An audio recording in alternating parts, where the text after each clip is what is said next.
Hi guys, here is Dante, and today we are going to take a look at the updated tier list of Unknown Knights. I waited a bit to make my first tier list so that I could see how the meta shifted with the introduction of new heroes, and this in particular will not be a PvE or PvP focused tier list. It will cover how every knight is performing in the game in general, without a specific focus. I divided it in 6 tiers, where D stands for just weak or completely out of meta knights, and SS gather all the knights that you absolutely need to deploy in order to not underperform. I will assume in the ranking that all of them have 3-star artifacts, at least +5 runes, and their specific weapons, but not with a level higher than +5. You should consider that if you have any knight starting from A tier with a +10 weapon, then you can place them a tier above the specified one, all but not warriors. They remain their tier in this meta. We will go in alphabetical order, so let's start with Agnes and Ember. I will put Agnes in A tier and Ember in S tier.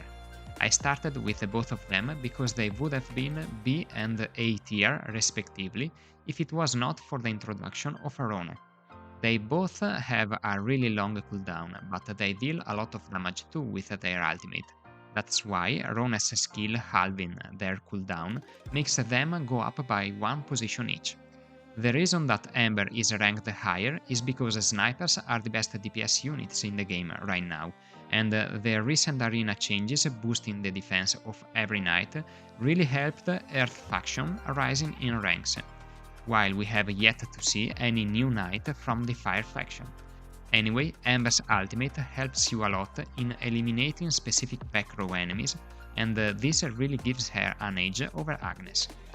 Let's keep going with Anemone. She's in the list just because of her usage in the Trial of Light, but nothing else, so I will place her in C tier. Aqua right now is S tier. She not only heals every member of the party, but helps you cycle faster through all your ultimates. This alone makes her a solid pick in every mode of the game.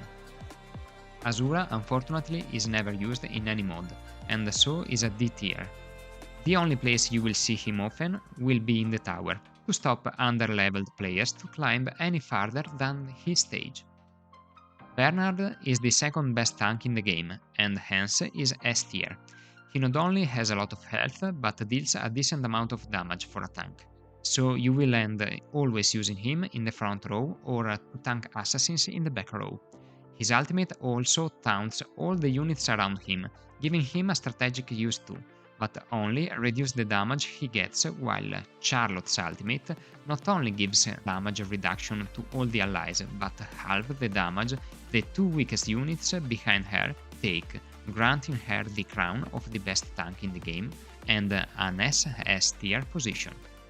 Delphine is placed in C tier and is in the list just because at the moment there are only 3 legendary assassins in the game, and so you need to place her and Rio in the battlefield to get a high assassin synergy level.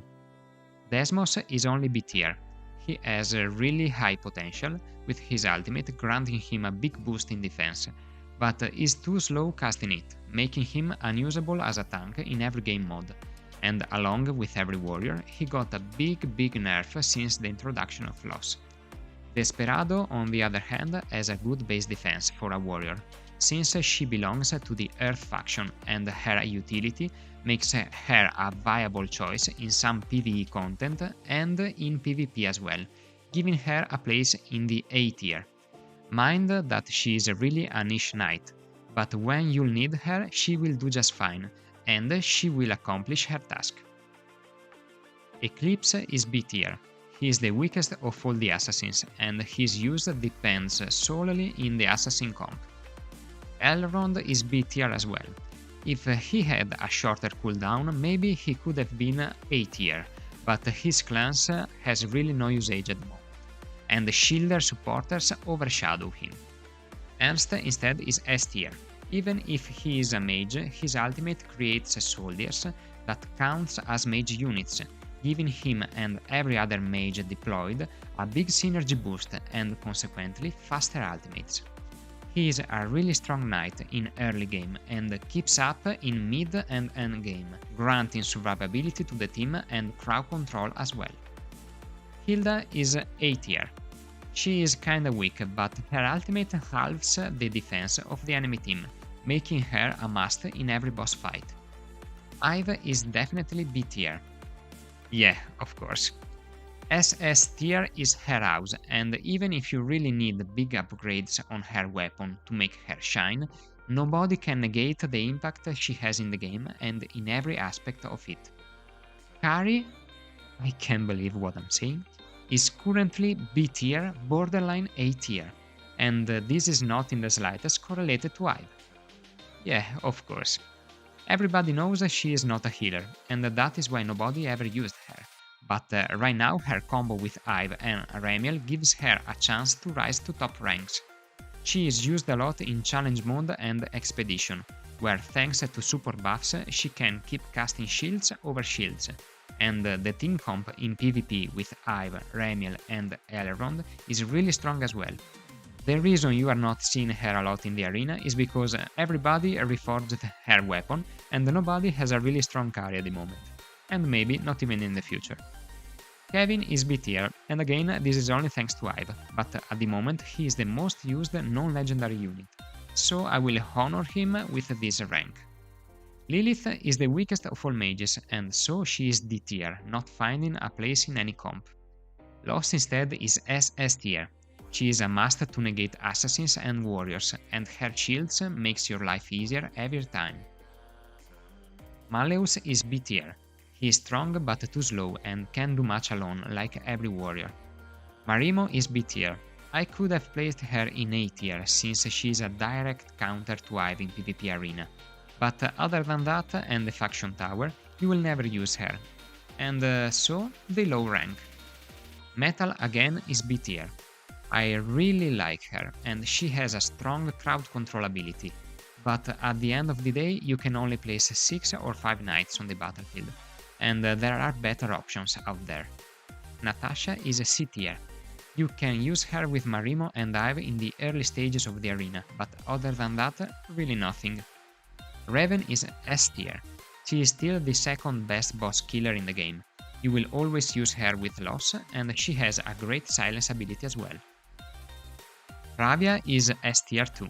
She attacks so fast that she is the only assassin you can deploy alone, even without a high synergy level, making her the best assassin in the game with a +5 weapon. Remiel is SS tier. She is mandatory everywhere. She has shields, heals, crowd control ability, and being of the light faction she boosts every unit's damage, making her the best support in the game. Rion is A tier early game, but then falls off to B tier really soon. His kit really gives you a lot, but like Metal, there are better options to use. Rocka is a C tier as well. If only he was a legendary unit with a unique weapon, he could have been a really strong tank, but being epic, this is as far as he goes. Our last entry in the roster, Rone, is an SS tier unit.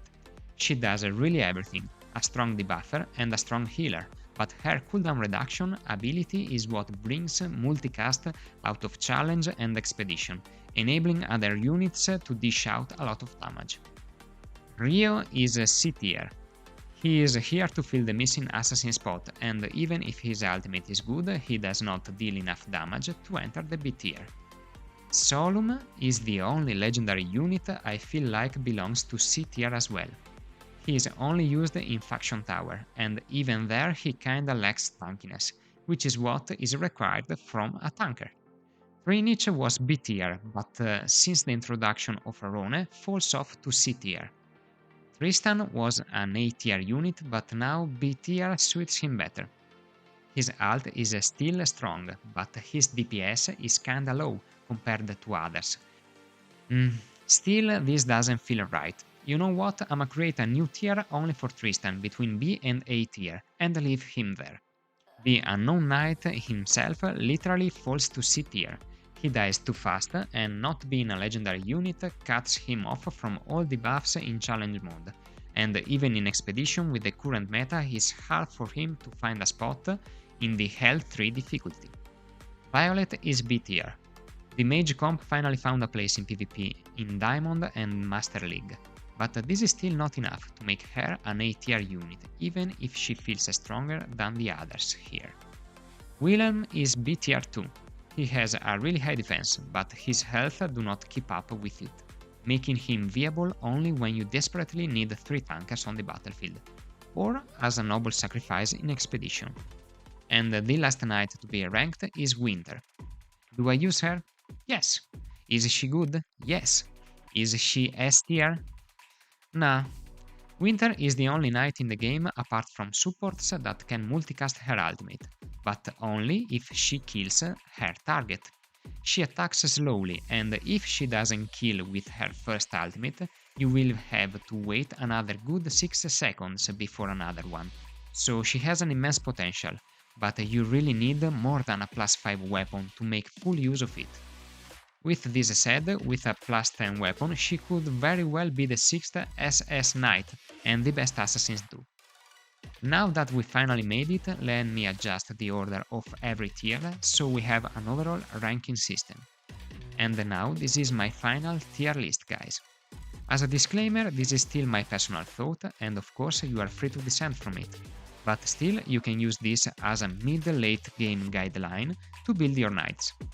This is it for this video. I hope you enjoyed, and to see you all in the next one.